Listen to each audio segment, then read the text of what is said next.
Good morning class. आज हम grammar junction लेंगे लेसन नंबर 4 का।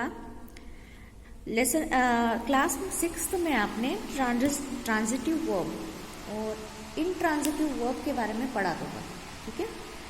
अब थोड़ा सा आपको डिटेल में है ट्रांजिटिव वर्ब और इनट्रांजिटिव वर्ब, इसमें कुछ आपको नॉलेज होगा लास्ट क्लास का।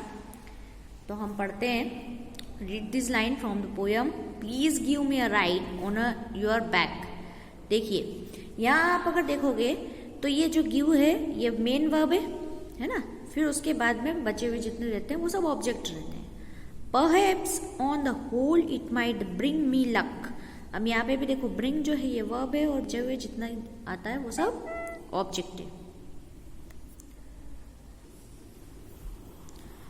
And would the probably give me the remotes. अब ये देखो ये आपका क्या है, वर्ब है और बचा हुआ जितना है ऑब्जेक्ट है।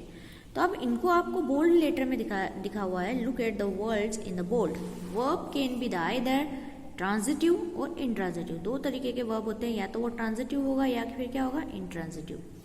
Intransitive verb are those that do not take object. Intransitive verb कौन से होते हैं, जिसके अंदर आपको ऑब्जेक्ट दिखने को नहीं मिलता है, मतलब सब्जेक्ट रहेगा।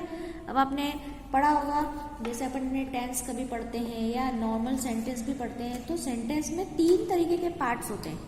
कौन कौन से होते हैं 3 पार्ट्स? पहला सब्जेक्ट, दूसरा वर्ब और तीसरा ऑब्जेक्ट। पर जो इनट्रांजिटिव वर्ब जो होते हैं इसके अंदर क्या होता है, सिर्फ आपको सब्जेक्ट दिखेगा, he, she, it, I, we, you, they, किसी का नाम ऐसा, और बाद में आपको सिर्फ एक वर्ब दिखेगा, है ना। इसके वर्ब के बाद में कुछ भी नहीं दिखेगा। जैसे ही लेफ्ट, अब ये सब्जेक्ट है और ये क्या है, वर्ब है।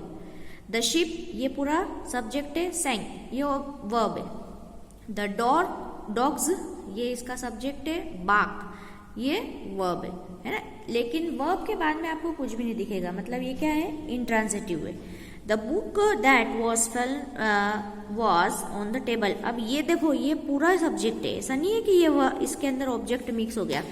वह बुक जो टेबल पर है ना, तो सिर्फ बुक के बारे में ही बात हो रही है, तो ये पूरा इसका सब्जेक्ट है। फेल डाउन, ये इसका क्या है, वर्ब है। अब ट्रांजिटिव वर्ब के बारे में पढ़ते हैं। Transitive verb take object. अब ट्रांजिटिव वर्ब क्या होते हैं, जिनके अंदर ऑब्जेक्ट रहता है।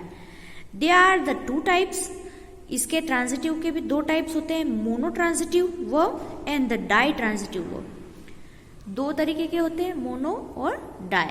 Mono transitive verb take 1 object. अब मोनो ट्रांजिटिव जहां पे रहेगा वहां एक ही ऑब्जेक्ट रहता है। जैसे एग्जांपल पढ़ते हैं, the cat chased the rat. अब ये केट देखो ये सब्जेक्ट है, चेस्ड है ये वर्ब है, और ये क्या है, ऑब्जेक्ट है। मतलब यहाँ आपको एक ही चीज दिखेगी, एक कोई सा ऑब्जेक्ट दिखेगा, तो वो क्या होता है, मोनो ट्रांजिटिव वर्ब होते हैं। The fat man at the burger. ये फैट मैन ये क्या है, पूरा सब्जेक्ट, एट वर्ब है, और द बर्गर ये ऑब्जेक्ट है।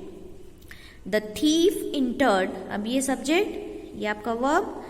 The house and stole the diamond. अब यहाँ पे देखो ये 2 वर्ब है, इंटर्ड अलग है और स्टोल अलग है। दोनों वर्ब है और दोनों के एक एक ऑब्जेक्ट है। मतलब आप ऐसा नहीं सोचते कि एक वर्ब है तो एक के बाद जितना बचा हुआ वो सब आपका ऑब्जेक्ट बन गया। यहाँ आपको देखना पड़ेगा कि एक वर्ब है कि 2 वर्ब यूज हुए हैं। एक वर्ब के बाद में एक ही ऑब्जेक्ट आएगा, दूसरे वर्ब के बाद में दूसरा ऑब्जेक्ट आएगा, ठीक है। तो ये जैसे सेंटेंस रहते हैं उनको मोनो ट्रांजिटिव वर्ब कहते हैं। Di transitive verb takes 2 object. अब डाई ट्रांजिटिव जो होते हैं उसके अंदर कितने होते हैं, 2 ऑब्जेक्ट होते हैं। कैसे? In this line the poem the verb give and brick have 2 object. जैसे आपने स्टार्टिंग में जैसे पढ़ा था, देखो यहाँ पे give me a ride, bring me luck, है ना। तो यहाँ पे आप देखेंगे कि वर्ब क्या है, गिव है। अब पहला ऑब्जेक्ट क्या था, मी, और दूसरा ऑब्जेक्ट क्या था, अ राइड, मतलब 2 ऑब्जेक्ट हो गए। ब्रिंग मी लक, अब ये तो वर्ब है लेकिन ऑब्जेक्ट मी भी है और लक भी है, तो 2 ऑब्जेक्ट हो गए, मतलब ड्राई ट्रांजिटिव वर्ब हो गया है। Give me the remotes. अब यहाँ पे देखो गिव तो वर्ब है, मी द रूमाटिस ये दूसरा ऑब्जेक्ट हो गया। Here the some more example. अब कुछ और एग्जाम्पल देखते हैं हम। Ron give me a book for my birthday. अब ये गिव देखो ये सब्जेक्ट है, ये वर्ब है। अब यहाँ ये फर्स्ट ऑब्जेक्ट है मी, और अब बुक क्या है, सेकेंड ऑब्जेक्ट है, ठीक है। Could you pass me the salt, अब यहाँ पे ये तो आपका हेल्पिंग वर्ब है, यू सब्जेक्ट है, पास जो है वो वर्ब है, और मी फर्स्ट ऑब्जेक्ट है, द सॉल्ट सेकेंड ऑब्जेक्ट है। हर मदर बेक्ड हर अ केक, अब यहाँ पे ये सब्जेक्ट, ये वर्ब, ये फर्स्ट ऑब्जेक्ट और यहाँ पे सेकेंड ऑब्जेक्ट, ठीक है।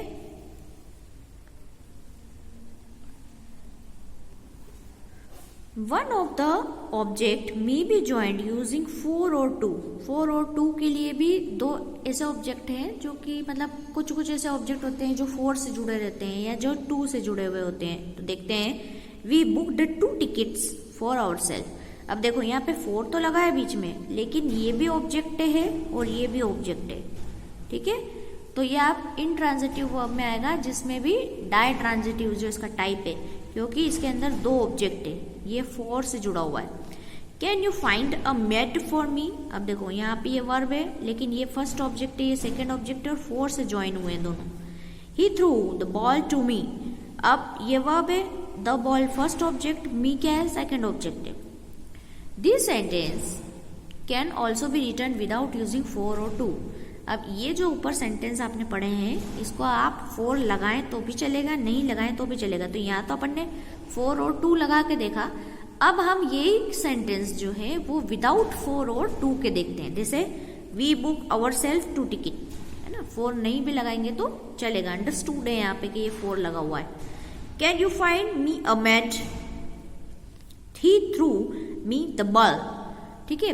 तो यहाँ पे 4 और 2 आप लगाएंगे तो भी चलेगा, अगर नहीं लगाया है तो यहाँ अंडरस्टूड है आपको कि यहाँ 4 आया है या यहाँ पे 2 लगाना है आपको। तो आप जब सेंटेंस पढ़ेंगे तो आपको पता चल जाएगा, ठीक है। तो यहाँ तक हमने जो है आपका ग्रामर जनरेशन पढ़ा। नेक्स्ट जो एक्सरसाइज है वो मैं आपको PDF के फॉर्म में सेंड कर रही हूँ, इसको वीडियो को आप अच्छे से देखिए, अगर कोई डाउट है तो आप पूछ सकते हैं, ओके।